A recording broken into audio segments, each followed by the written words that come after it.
गिलानी साहब, मैं इस पर भी आती हूँ आपसे, ये बेवाओं के हुकूक के हवाले से जब सर ने कहा ना कि यहाँ पर हम देखते हैं कि निकाह के लिए कोई वली मुकर्रर नहीं किया जाता, वो खुद मुख्तार होती है, लेकिन फिर भी अक्सर औकात हमारे माशरे में हमें ऐसी बातें सुनने को मिलती हैं, चूँकि वो जॉइंट फैमिली सिस्टम में रह रही है तो उसे वहाँ के लोगों की इज़्ज़त का ख्याल नहीं, वो खुद किस तरह से इस बारे में फ़ैसला कर सकती है और इतना आज़ादाना किस तरह से अपने बारे में कोई भी फैसला लिया जा सकता है, बच्चों के बारे में नहीं सोचा। तो माशरे की इन तल्ख हक़ाइक़ को किस तरह से दीन जो है वो ओवरकम कर रहा है। दूसरा ये भी मेरा सवाल अधूरा रह गया था वहीं पर, बनाओ सिंगार का मामला, उस पर भी थोड़ी रहनुमाई फरमा दीजिएगा। देखें, ये क्योंकि मैं लॉ का भी तालिब इल्म हूँ तो इसको हम अब कानून की नज़र में देखें। बिल्कुल ज़रूर देखें सर। इस्लामिक लॉ में इसकी क्या हैसियत है और बाकी के लॉज में इसकी क्या हैसियत। बिल्कुल ठीक है। जो पहले आपने सवाल किया है कि एक बनाओ सिंगार के हवाले से और दूसरा ये जो कहते हैं ना कि आप जॉइंट फैमिली सिस्टम में रह रही हैं, तो बात ये है कि वली, क्योंकि ये एक इस्लामिक टर्म भी है और इस्लामिक लॉ में इसको एक बड़ी हैसियत हासिल है। जब बीवी का खामद फौत होता है तो उसके सर का वो साया उठ जाता है। इसको ये जो होती है ना पावर्स और लिमिटेशंस, बात यह है कि अब उसका अगर ससुर है तो इस्लाम में जॉइंट फैमिली सिस्टम का कॉन्सेप्ट है और रवाज जो जिसको कस्टम कहा जाता है, कस्टम जो होते हैं इनको लॉ एक्सेप्ट करता है, कानून इसको कानूनी हैसियत देता है। अच्छा। यानी कस्टम की भी एक रवाजी हैसियत है और कानूनी हैसियत भी है। जो कस्टम चले आते हैं कानून कहता है कि हम उसको कानूनी हैसियत देते हैं, उनको पहचाना जाता है। रवायात को कानूनी हैसियत हासिल होती है। अच्छा। हाँ, लेकिन ये इसमें देखना पड़ता है कि रवाज किस किस्म का है। अगर वो फंडामेंटल राइट्स के मुताबिक है तो वो रवाज क्योंकि इंसान की बका के लिए अच्छा है, उसको कानूनी प्रोटेक्शन भी दी जाएगी, उसे कानून तस्लीम भी किया जाएगा। अब बात यह है कि ये माशरा है, माशरे में जब एक बीवी के सर से साया उठता है तो देखें सारे इंसान अच्छे भी नहीं है, सारे बुरे भी नहीं है। अब उसको एक साये की जरूरत है। वो साया क्या है? या उसके खामद के भाई हैं या उसकी अपनी अगर औलाद है, तब अगर वो बच्चे हैं तो उसका ससुर है। अब रिवाज में ये देखना होगा कि उसके ससुर का करैक्टर कैसा है, क्योंकि ला ये कहता है कि करैक्टर ऑलवेज रेलिवेंट, करैक्टर हमेशा बंदे के पीछे पीछे नाल वो उसके साथ चिमटा रहता है, उसके साथ साथ रहता है।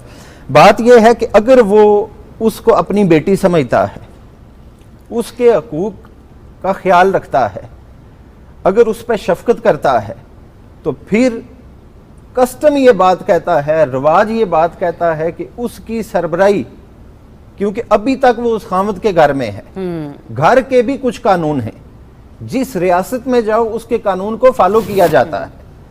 अब कानून क्या है जॉइंट फैमिली का कि उसको उसके हकूक मिलेंगे, क्योंकि अब उसका ससुर उसका बाप है। अगर ससुर का करैक्टर वालिद की तरह है तो फिर वो जो बहू है उसको उनकी ताबेदारी जरूरी है। अच्छा। हाँ, क्योंकि अल्लाह ताला ने ससुर के भी हकूक रखे हैं, वो एक जॉइंट फैमिली में रहती है, उसको फैमिली के जो क़वायद और ज़वाबित हैं उनको फॉलो करना पड़ेगा। यानी अगर ससुर है, जेठ है, देवर है, वो कहता है कि शादी ना करो, निकाह ना करो, यहीं रहो, इस घर में रहो, ये तो इस्लाम के खिलाफ होगा। बिल्कुल ठीक है, तो खिलाफ ऐसी चीज नहीं होगी, ऐसा नहीं जो उसके फंडामेंटल राइट को खत्म करे। ठीक है, ऐसी नहीं, प्रोटेक्शन के हवाले से है।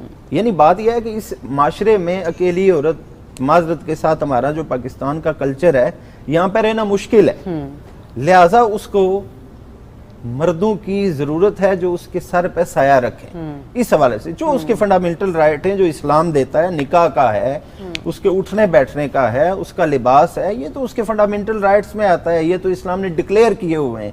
जो चीज इस्लाम ने डिक्लेयर की है उस पर कोई भी पाबंदी नहीं लगा सकता। तो सर हम ये कह सकते हैं गिलानी साहब कि जब तक वो उनकी सरबराही में या उनके साथ रह रही है तब तक तो वो उनसे डिस्कस करके, मुशावरत करके अपने बारे में कोई फैसला कर सकते हैं, लेकिन अगर तब भी वो लोग मुमानियत पर आ जाते हैं तो वो अपना جو ہے وہ راستہ فیصلہ تبدیل کر کر سکتی کے ہے۔ یا گھر سے اس سے الگ ہو کر بھی اپنا فیصلہ خود مختاری کے ساتھ کر سکتی ہے۔ وہ اپنا فیصلہ کر سکتی ہے، ٹھیک ہے۔ اسے اسلام بھی اجازت دیتا ہے، قانون بھی اجازت دیتا ہے۔ پھر ہوتا یہ ہے کہ یا وہ میکے میں رہے گی یا وہ پلٹ کے اپنے گھر آ جاتی ہے، صحیح۔ والدین کے گھر میں۔ جی بالکل۔ اگر یہ دونوں طرف سے اس کا کوئی والی وارث نہیں ہے تو پھر یہ ہمارا جو کسٹم ہے، رواج ہے، اس میں وہ پھر خود جا کے اپنے فیصلے کرتی ہے۔ اور اگر اس کے رائٹس پہ کوئی ڈاکہ ڈالتا ہے، حقوق کوئی چھینتا ہے، تو اس کو پھر بھی اختیار ہے، بے شک وہ سسر کی بھی نہ مانے، اس کے جیٹھوں کی بھی نہ، کسی کی بھی نہ مانے، لیکن جب تک وہ حقوق کا دفاع کرتے ہیں تو اخلاقی اقدار یہ بنتی ہیں